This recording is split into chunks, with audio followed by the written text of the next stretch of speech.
उत्तर प्रदेश की राजनीति में 2027 का चुनाव अभी दूर जरूर है, लेकिन राजनीतिक जंग अभी से शुरू हो चुकी है। एक तरफ भाजपा लगातार तीसरी बार सत्ता में वापसी का दावा कर रही है, तो दूसरी तरफ सपा के राष्ट्रीय अध्यक्ष सपा सुप्रीमो अखिलेश यादव पूरी ताकत से चुनावी राजनीति बनाने में जुट चुके हैं।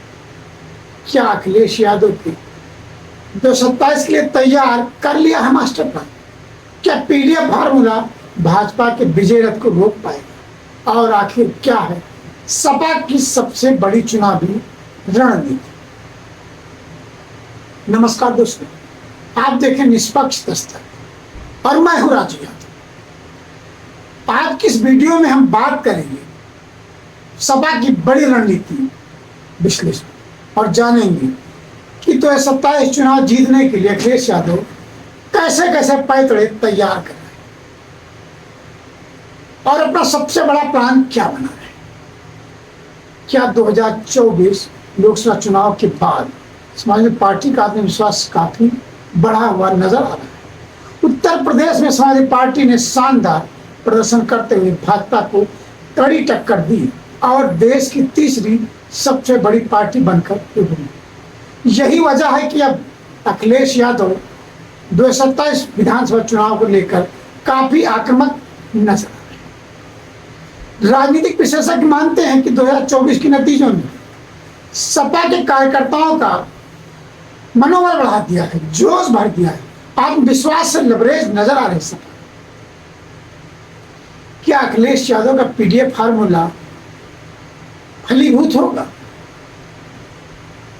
हम बात करते हैं उस रणनीति की जो 2027 में सपा के सबसे बड़ी ताकत मानी जाती है, और वो है पीडीएफ फार्मूला। पीडीए यानी पिछड़ा, दलित और अल्पसंख्यक। अखिलेश यादव लगातार इस सामाजिक समीकरण को मजबूत करने में जुटे। उनका मानना है कि अगर इन वर्गों को बड़ा वोट बैंक एकजुट हुआ तो भाजपा के लिए 27 का चुनाव आसान नहीं।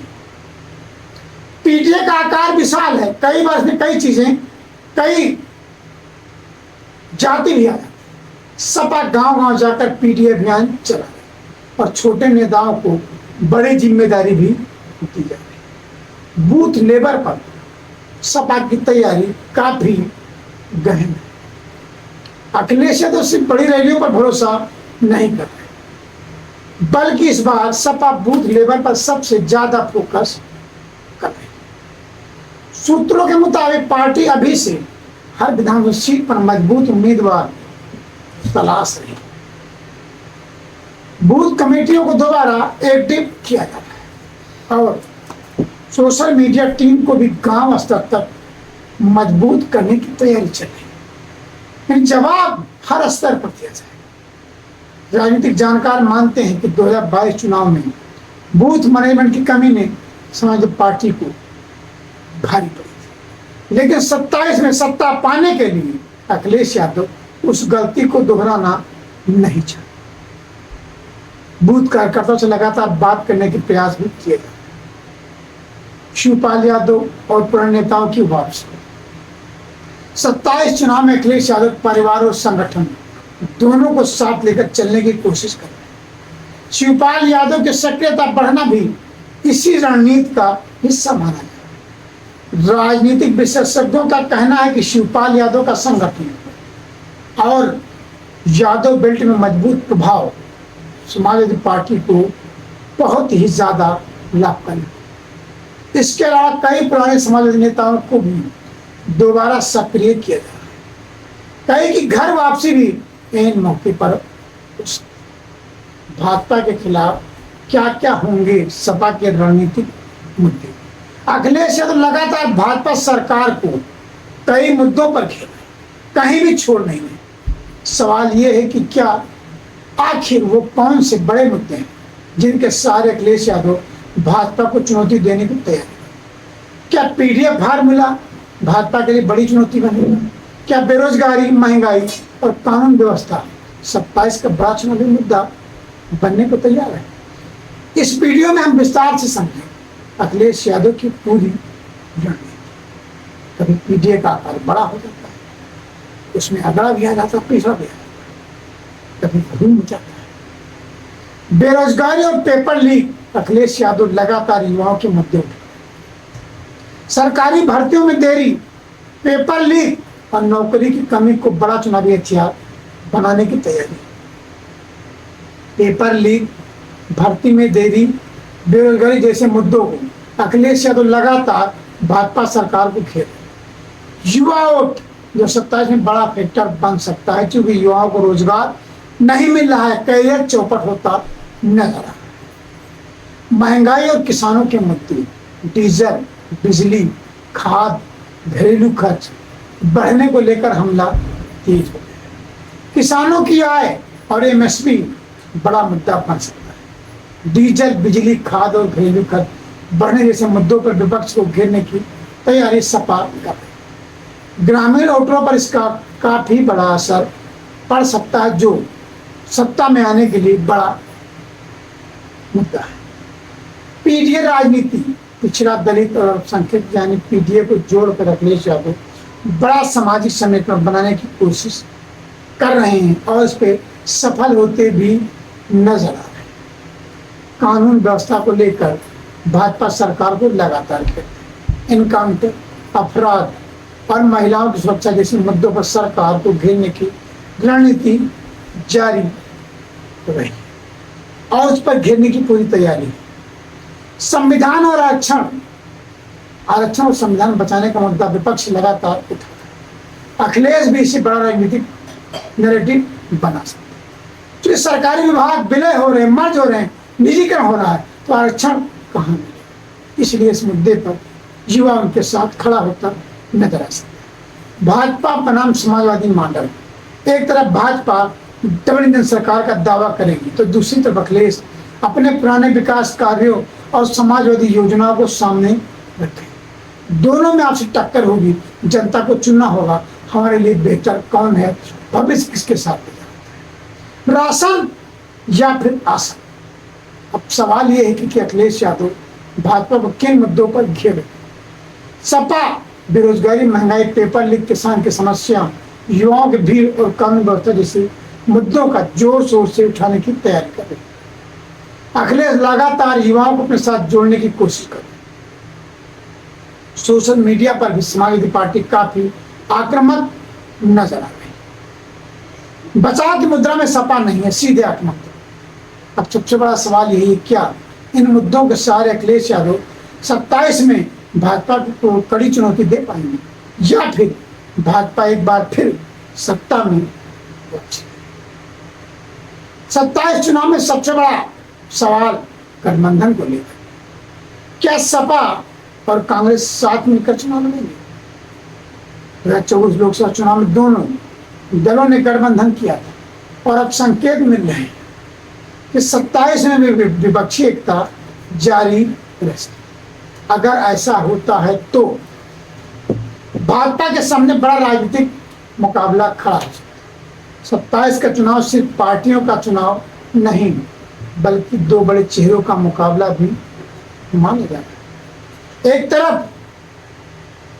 मुख्यमंत्री योगी आदित्यनाथ है, जो विकास, इंफ्रास्ट्रक्चर और कानून व्यवस्था को अपनी सबसे बड़ी ताकत है, तो दूसरी तरफ अखिलेश यादव है, जो युवाओं, किसानों, पीडीए, अल्पसंख्यक, दलित सबको एक साथ जोड़कर समीकरण इस सारे सत्ता में वापसी का सपना संजय।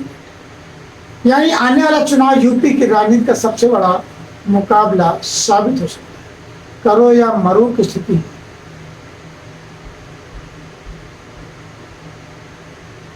जनता का मूड क्या कहता है, ये भी जानना चाहिए।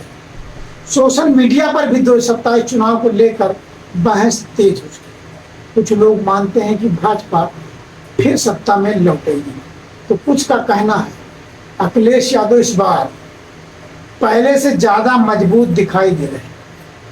राजनीतिक विशेषज्ञों का मानना है कि अगर विपक्ष पूरी तरह एकजुट हुआ तो मुकाबला बेहद कांटे का हो सकता है। कुछ भी हो सकता है, स्पष्ट जनादेश नजर नहीं। अखिलेश यादव इस बार सिर्फ चुनाव नहीं लड़ रहे हैं बल्कि 2027 की लंबी राजनीतिक रणनीति तैयार कर रहे हैं। पीडीएफ फार्मूला, बूथ लेवल तैयारी, सोशल मीडिया कैंपेन और गठबंधन की राजनीति, इन सभी के जरिए सपा भाजपा को चुनौती देने की तैयारी में जुट चुकी। लेकिन सबसे बड़ा सवाल फिर यही है कि अखिलेश यादव 27 में सत्ता में वापसी कर पाएंगे या फिर योगी सरकार लगातार हैट्रिक लगाकर इतिहास रचेगी। इस सवाल का जवाब मिलेगा 27 में सबसे बड़े रणनीतिक रण। अखिलेश यादव जिस तरह से मुद्दों को उठा रहे हैं और सरकार को घेरने का प्रयास कर रहे हैं, उससे तो कि 27 के रण में कुछ नया गुल खिले। युवाओं में आक्रोश, किसानों में आक्रोश, बेरोजगारों में आक्रोश, उद्योगपतियों में आक्रोश, यही नहीं घर की गृहिणियों में भी आक्रोश। सिलेंडर हो या पेट्रोल, बिजली हो या खाद, गेहूं हो या दाल, तेल हो या सब्जी, सबके भाव आसमान। जो आसमान से नीचे लाने की बात करेगा क्या वही देश पर राज करेगा? ऐसी भावना भी महिलाओं में है। दूसरी सबसे बड़ी बात, सत्ता कहती है सोना ना खरीदो, और वही सत्ता दल कहता है सोना महिलाओं का आभूषण, अस्मिता से जोड़ती है।